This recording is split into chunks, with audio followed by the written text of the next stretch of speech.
So we are now live on YouTube, and today we are not discussing the Parsha of the week, but instead, since in the coming days, Chabad Hasidim and Jews everywhere celebrate the 19th of Kislev, which is known as Rosh Hashanah of Chassidut. Um, the Rosh Hashanah of Chassidut is the I'll just read from Chabad.org, where it says the 19th day of the Hebrew month of Kislev is celebrated as Rosh Hashanah of Hasidism. It was on this date in the year 1798 that the founder of Chabad Hasidism, Rabbi Shneir Zalman of Liadi, was freed from his imprisonment in Tsarist Russia. More than just a personal liberation, this was a watershed event in Jewish history, heralding a new era in the revelation of the Pnimiyut, the inner soul of Torah.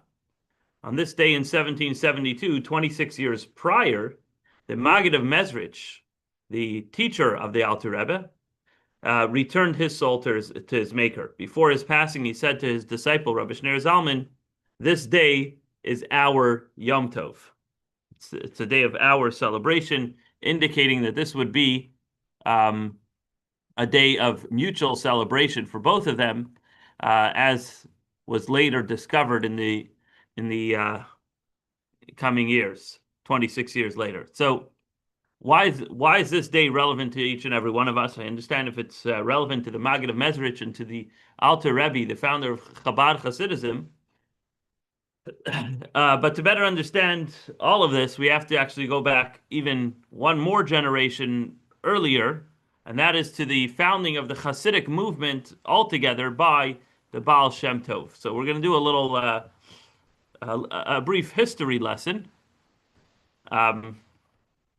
So during the period in which the Hasidic movement emerged was a very difficult time for the Jewish people, especially in Eastern Europe, where most Jews resided at the time.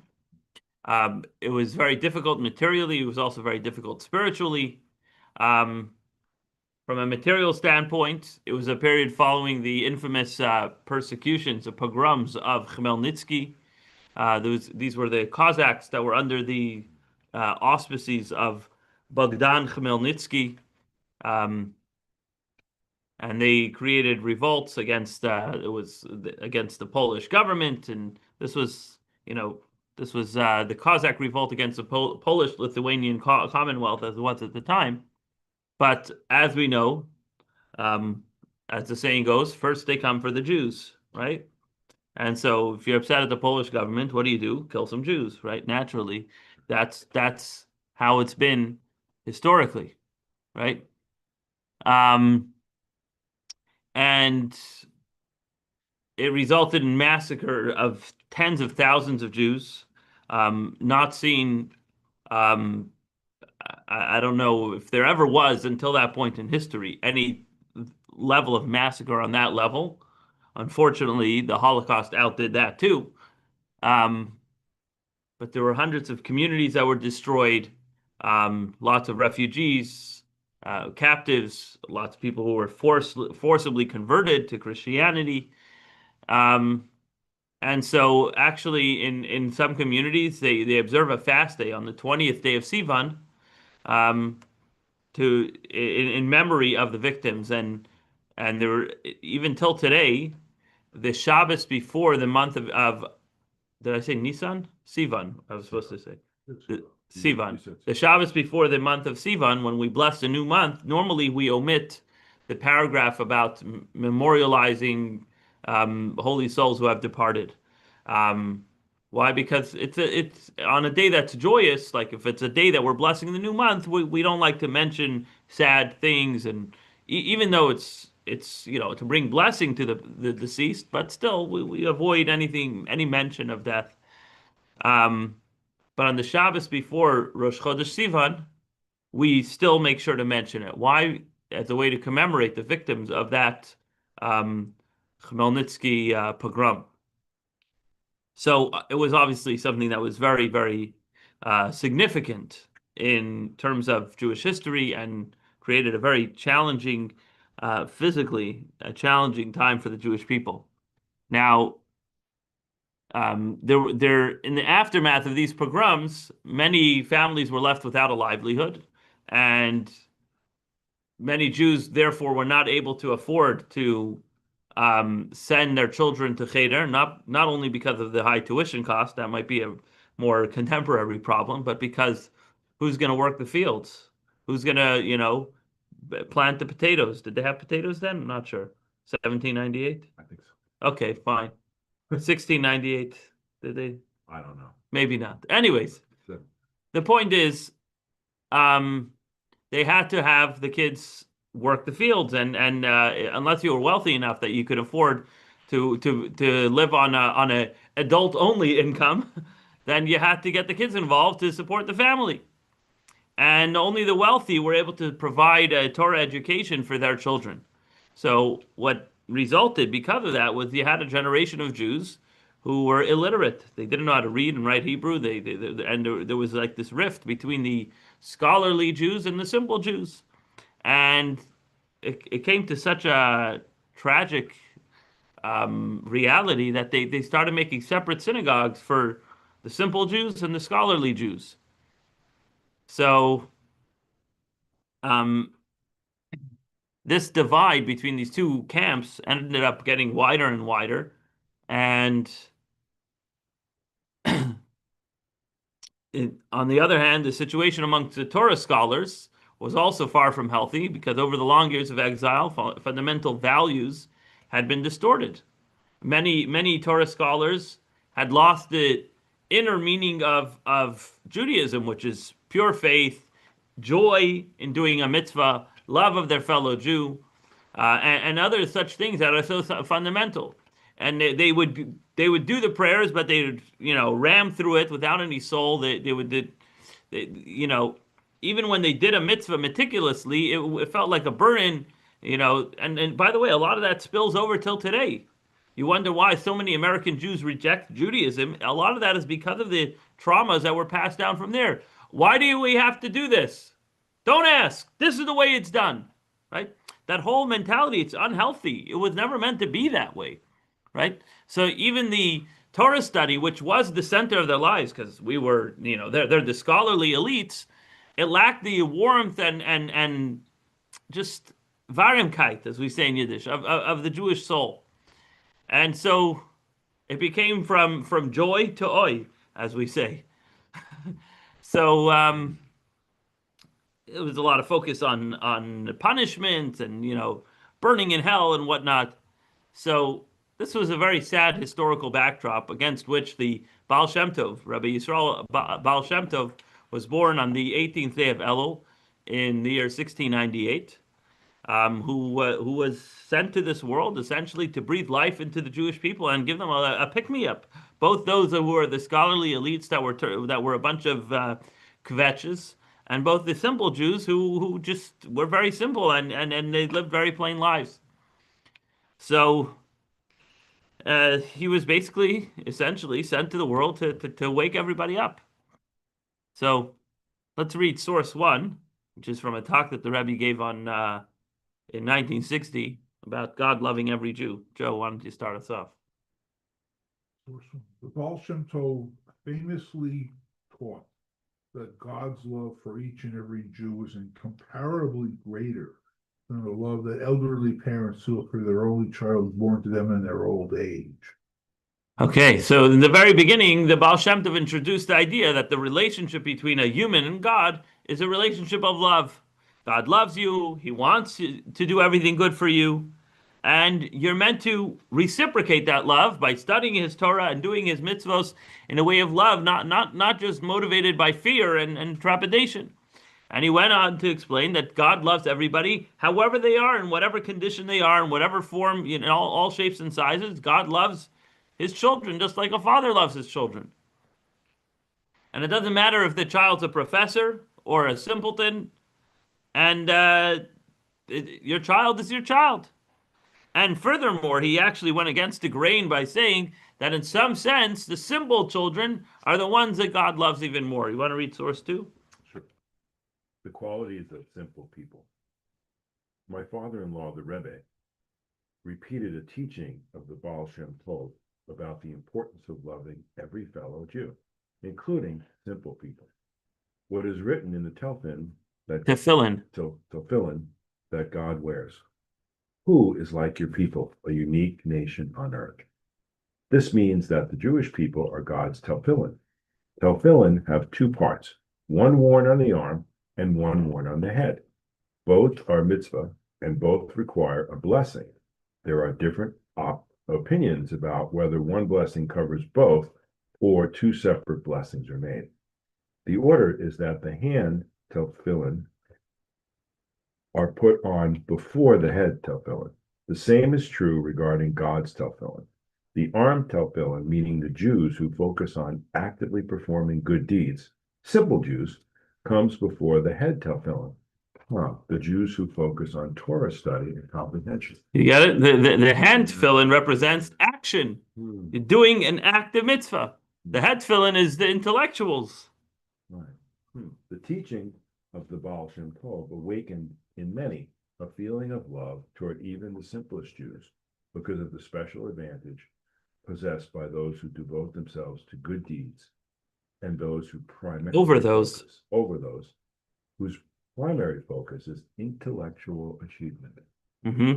So it had its desired effect that the people who were until such point they were considered outcasts and less than, suddenly the Baal Shem Tov pointed out that, in some sense, God loves them more than the big shots, the elites.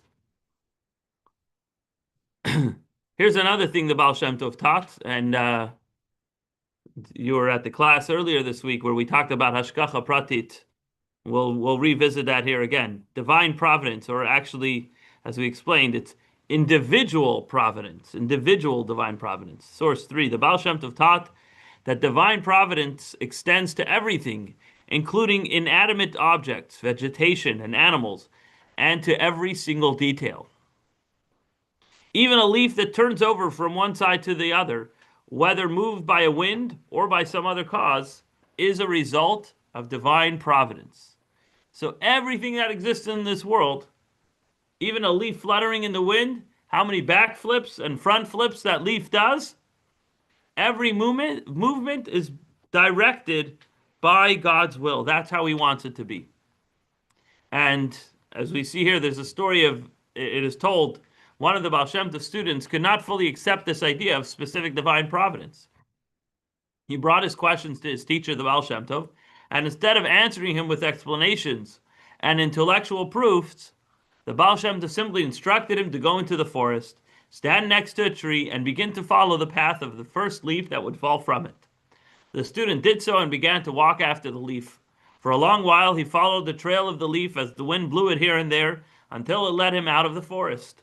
The leaf continued rolling across the field and finally came to rest between two stones. The student approached the leaf and saw that from between the stones, a worm emerged and began to chew eagerly on the leaf. When the student returned to his teacher, the Baal Shem Tov, before he even opened his mouth to tell what had happened to him, he returned to his teacher, the Baal Shem Tov. Before he even opened his mouth to tell him what happened to him, the Baal Shem Tov said to him, quote, God who sustains the entire world caused that leaf to roll in such a way that it would reach that poor worm and serve as its food. Every step of the leaf's journey was under specific divine providence. So these are some of the ideas that God is supervising and directing every detail of everything of creation, because God's computer has unlimited RAM, as we said, right? He's able to multitask, and not just multitask generally, but very, very specifically manage and control and direct and create every single detail of everything. Now, these messages, the message of Hasidism, by the way, the word Hasidism comes from the word chesed. Chesed means kindness. It says, who is a chassid? Or a chassid is one who does kindness with his maker. In other words, you don't just do what God asks you to do, but you go beyond the letter of the law, exceeding the bare minimum of what God expects of you. And some of these fundamental teachings are crucial to living a life of Hasidism, of living in concert with God's will, but more importantly, going even beyond the letter of the law. So a lot of these teachings swept through the Jewish world like people were eating it up, like, wow, this is so revolutionary. Here we're being told that you just have to sit and kvetch and just be upset and annoyed and just do things anyways. But within just a few short years, hundreds of thousands of Jews started affiliating themselves with the Hasidic movement. And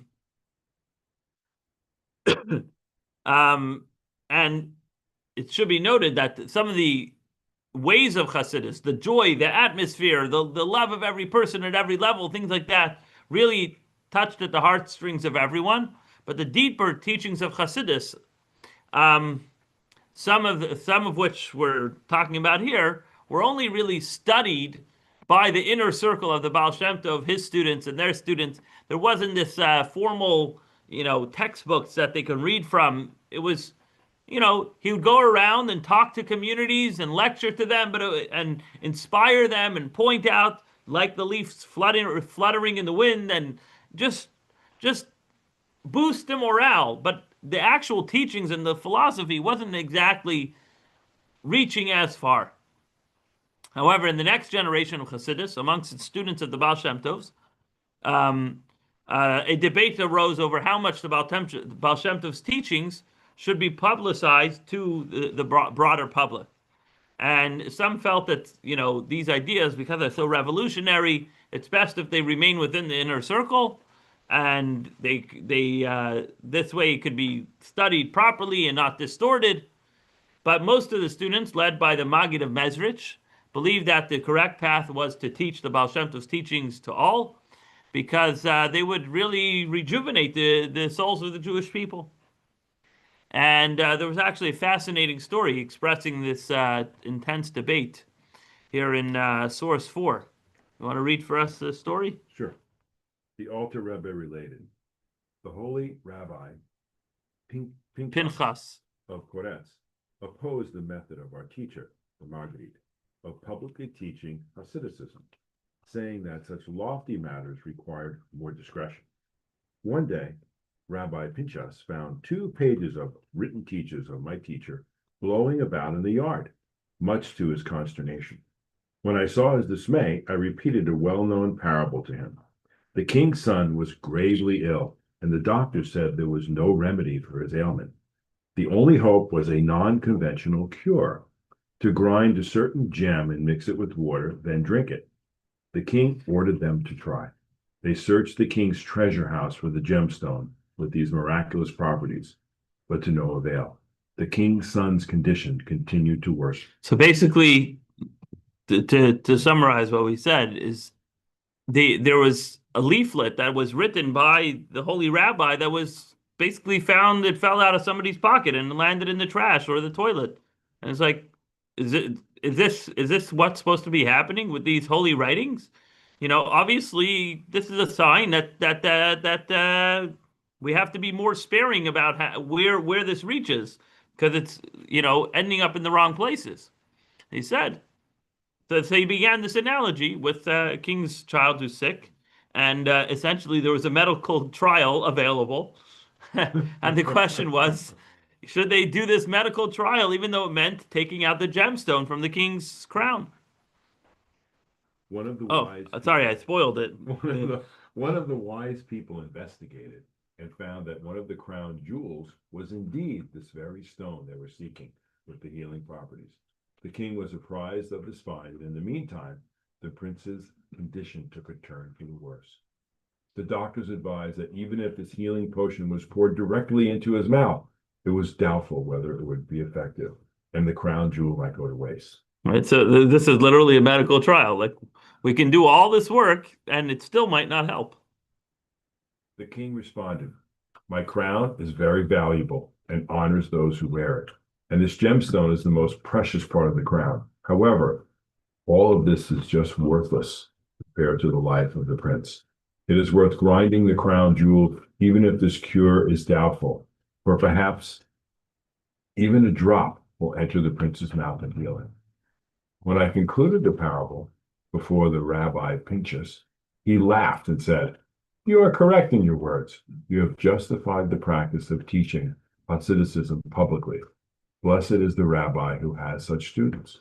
Yeah. So basically, the line is we in Yiddish it said, "Chotsh vet efshar reingehen a trapele." Maybe a little drop will make its way inside and have the desired effect. So yes, you're wasting the crown. It's the crown jewel. Doesn't matter. The ultimate purpose of of of the crown jewel and the king's existence is nothing if his child's going to die, right? This could be compared to the story that the Medrash says that when God wanted to give the Torah to Moses, to the Jewish people, the angels in heaven put up a fight. They said, "You're going to give your Torah to human beings?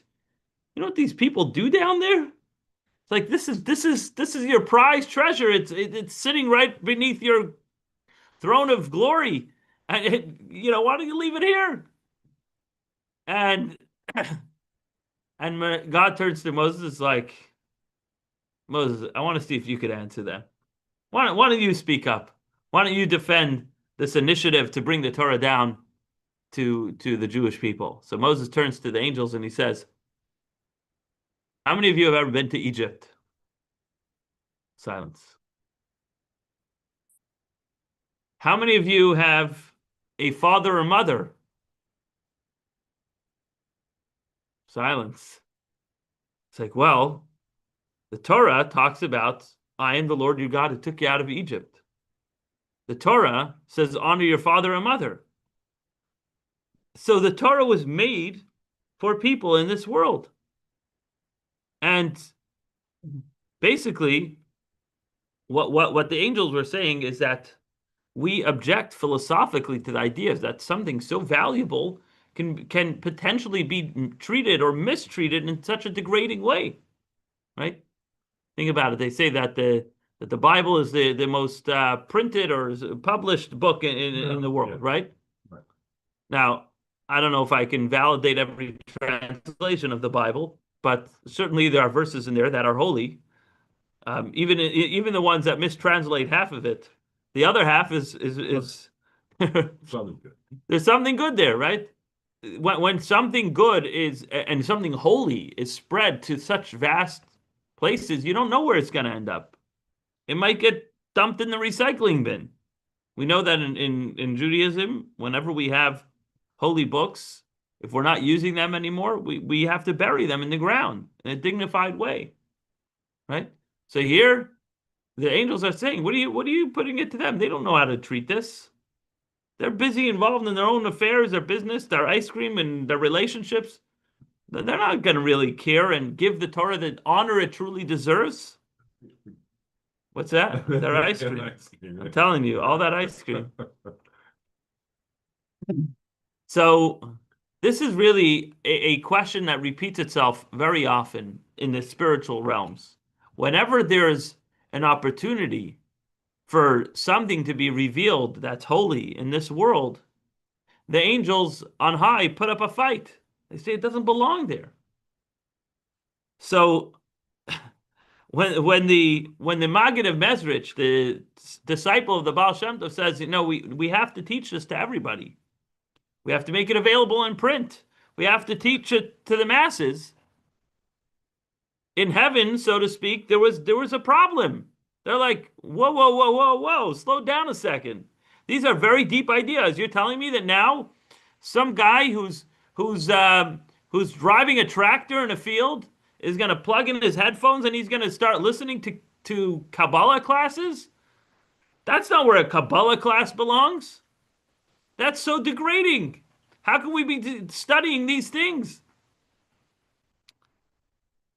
And the Alter Rebbe explained, yes, it's possible. It's possible that most of the gemstone will go to waste.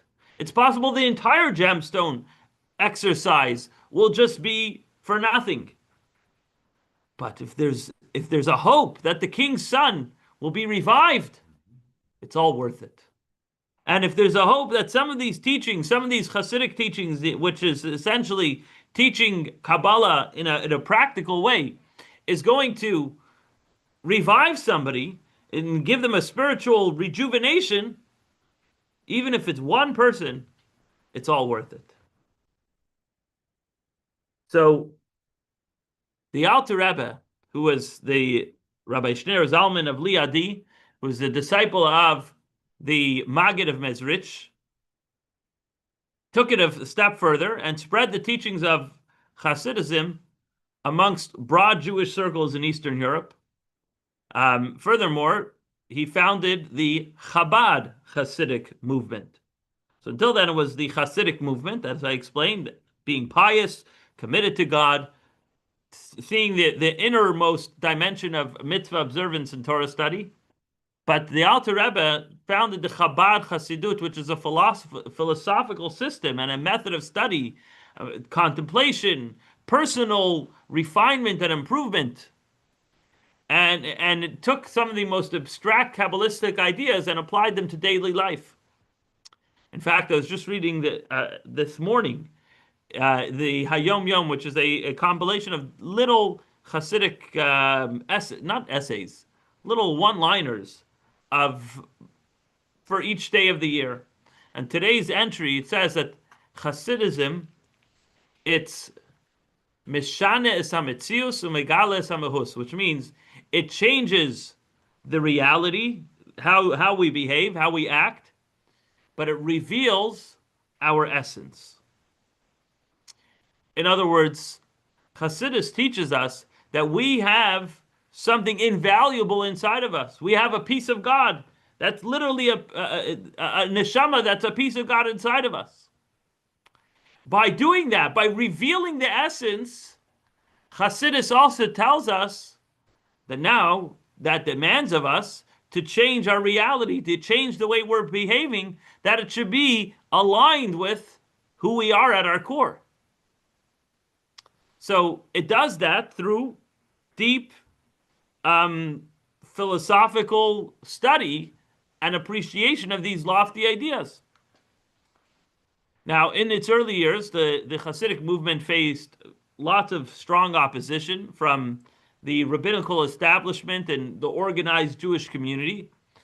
And even within the Hasidic movement, within the disciples of the Maggid of Mezrich and the Baal Shem Tov, there were some who felt that the Alter Rebbe, Rabbi Shneir Zalman, was taking it too far, making it available to any thinking person out there.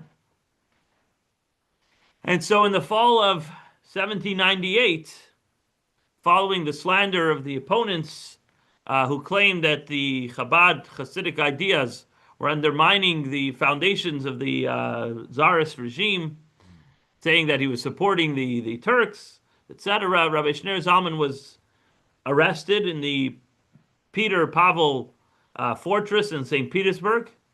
Peter Paul, maybe it's called today. I don't know. Peter Pavlovsk.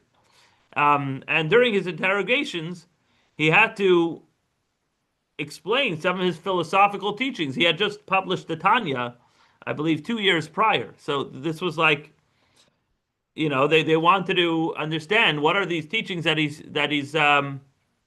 he's spreading out there. In fact, he was in prison for a total of 53 days, which is the same number of chapters in the first of the 5 books of the Tanya. Okay. So there's some spiritual significance to that, where he sat in prison 1 day for each chapter that he published. And the Alter Rebbe viewed his entire imprisonment as really a heavenly complaint, just like the angels complained, saying, whoa, whoa, whoa, whoa, where are you giving this Torah to? And Moses had to defend and explain, like, no, it was never meant for you guys. It says, honor your father and mother. You don't have that. It's for the humans down there, right? So he took his imprisonment as really, it was what we call in Hebrew a kitrug. Almost, it's like a heavenly complaint, saying, like, what's going on here? How do you let this guy, run wild with all this spirituality? And but finally he was acquitted on the 19th day of Kislev. And he saw his acquittal and his release from prison as a green light to now go ahead and disseminate these teachings. Now, something very interesting happened while he was in prison. He actually merited to have some heavenly guests. The Baal Shem Tov and the Maggid of Mezrich came to visit him. They had already passed. Remember, the Maggid of Mezrich passed away 26 years prior. Yeah? So he turned to them and he asked, what's happening to me? You want to read the otherworldly visitors thing on page 5? Yeah. There's a well-known story related by Hasidim, that when the Alter Rebbe was in prison, his teacher, the Maggid, together with the Baal Shem Tov, came to visit him from the world of truth. The Alter Rebbe did not recognize the Baal Shem Tov. When he saw this figure entering before the Maggid, he understood who it was. The Alter Rebbe asked the visitors why this imprisonment had happened to him and what was being demanded of him. They answered that there was a strong complaint against him in the heavenly court for teaching so much chassidut and doing so publicly. The Alter Rebbe asked, "If I am released from here, should I stop teaching chassidut?" They replied, "Since you have begun, do not stop. On the contrary, when you leave, teach even more." So that's a story. You had visitors. What was the question? Read on. This raises a question. There's a well-known story that occurred during the lifetime of the Maggid, in which the Alter Rebbe neutralized the complaint about the spreading of chassidut. This raises a simple question. When there had been a complaint, meaning the heavenly arguments against chassidut, yeah. Yeah. When there had been a complaint against the Maggid many years earlier, the Alter Rebbe had neutralized it by explaining that publicizing and spreading chassidut was absolutely necessary, a matter of life and death, like saving the life of the king's son. If so, how could the Alter Rebbe ask the Maggid whether he should stop, God forbid, from teaching chassidut?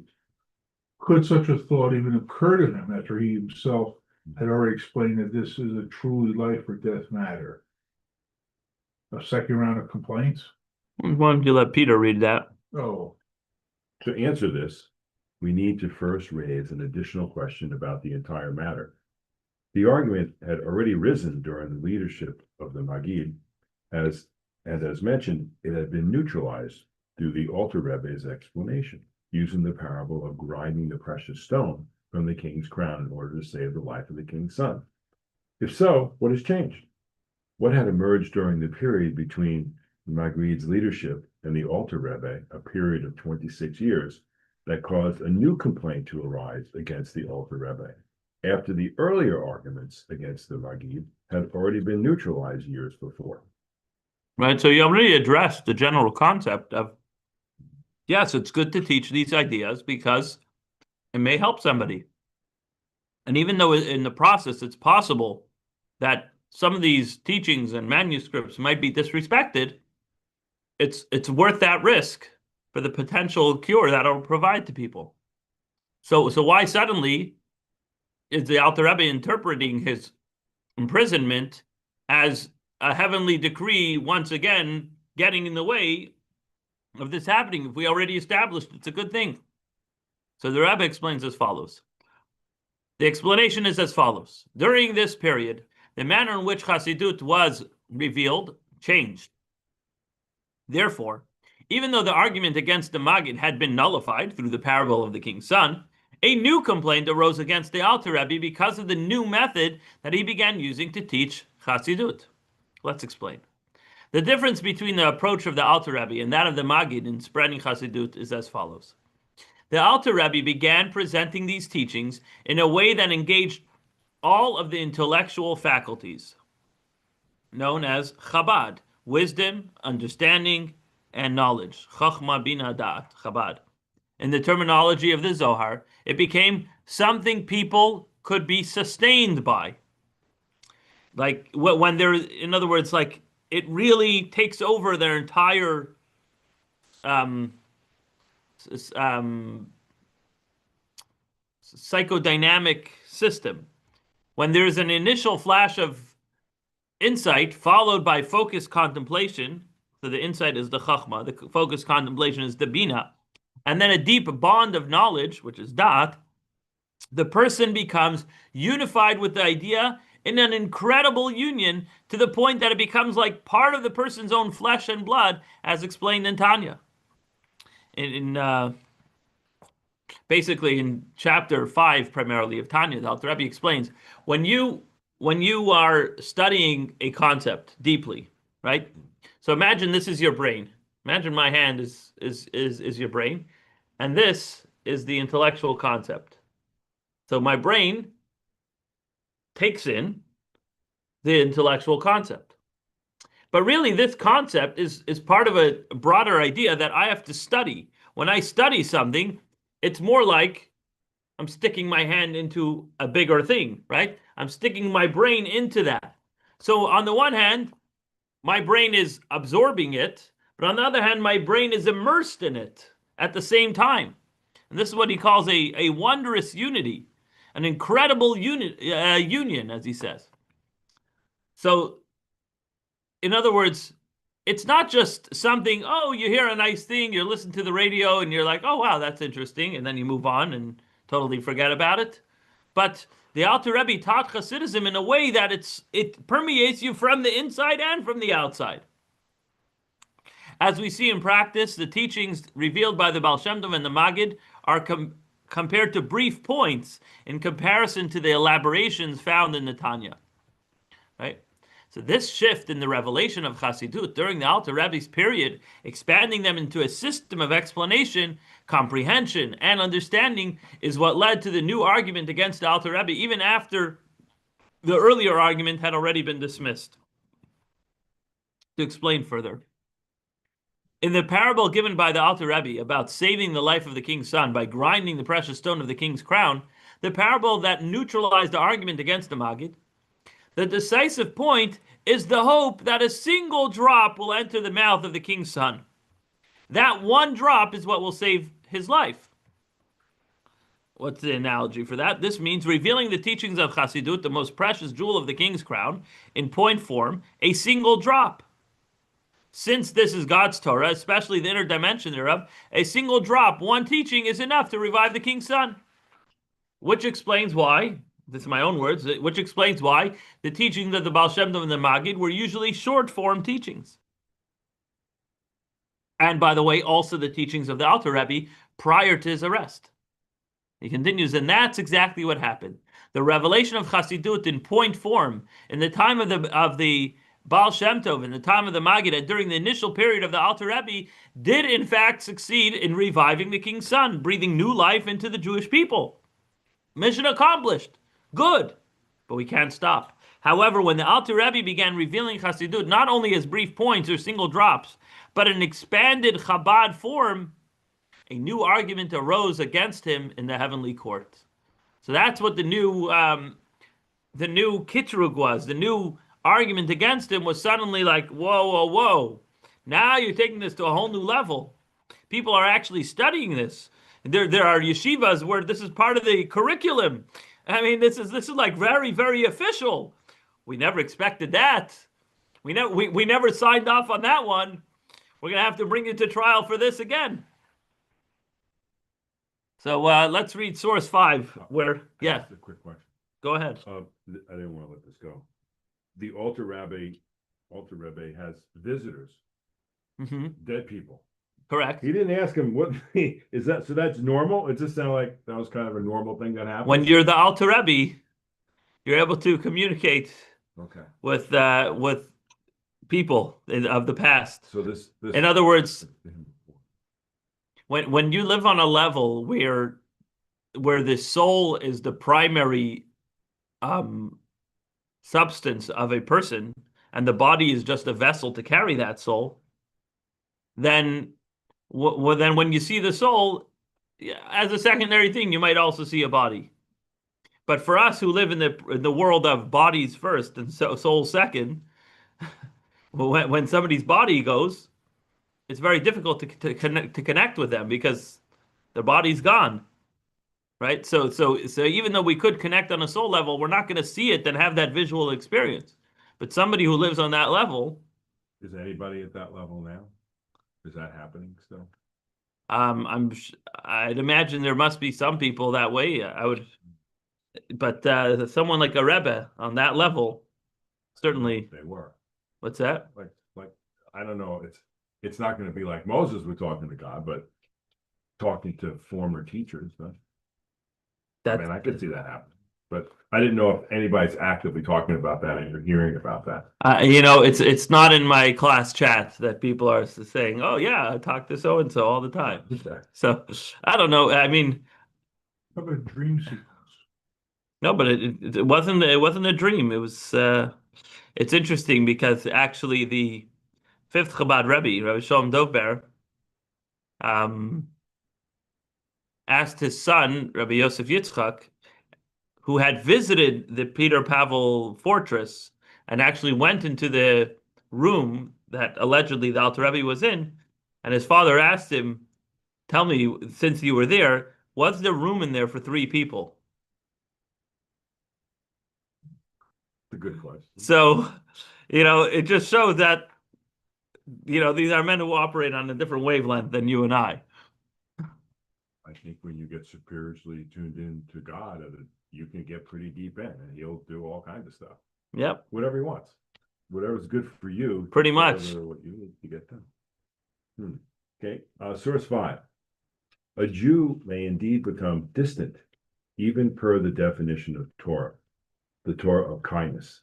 Nevertheless, Chabad Hasidut explains that because God promises that none who is distant will be left behind, it is possible to explain to them the deepest teachings of the Torah, even to one who is not yet observant of the mitzvah. Since they are intelligent people, this will penetrate their minds, and ultimately the study will lead to action, resulting in a change in their conduct and active engagement in the observance of the mitzvah. So what we see here is that even though we spoke about the love for the simple person and about teaching Hasidus to even simple people, here we see the emphasis that Chabad Hasidism maintains that these secrets are intended for people who are not just simple, but are in a lowly state, in the sense that they're not observing Torah and mitzvot. And we're yet meant to teach these secrets even to them. And the light within these teachings, which is an incredible light, unlike the classic Torah texts up until that point, will help steer them back to the right path. Because ultimately, just because somebody's, let's put it this way, there isn't one mitzvah that's more important than the next, on an essential level. At the end of the day, every mitzvah is a gateway to God. So if somebody's missing out on this gateway, doesn't mean that they should be deprived of another gateway to connect to God. And so just because somebody might not be putting on tefillin every day, it doesn't mean that they can't study Hasidic philosophy every day. Of course, ideally they should do both, but one shouldn't prevent the other. And so, as the Baal Shem Tov fundamentally taught, no Jew is more superior than the other Jew, and therefore no Jew should be prevented or deprived of studying these amazing teachings of Hasidism. You want to continue with the page 9? Yeah. Because of the argument in the heavenly court, events unfolded below in such a way that the government viewed the conduct of the Alter Rebbe as a rebellion against their rule. Consequently, circumstances developed that made the continuation of the Alter Rebbe's work in revealing Chabad and Chassidut an illegal act against the government. Since this was the case, a halakhic question arose for Alter Rebbe. Is there a halakhic obligation for him to risk his life? That's a very good question. Was he thrown back in jail? Well, I mean, the first No. time it was kind of like, are you giving money to the Turks? right, but also it wasn't just that. They interrogated him about his whole philosophy. Yeah. They interrogated him about the text that was written in the Tanya.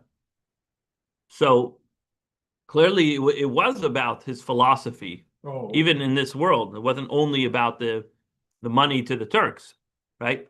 The question was, okay, being in this fortress and the way he was picked up, the whole story is he was taken in a black wagon, he was basically on death row, essentially.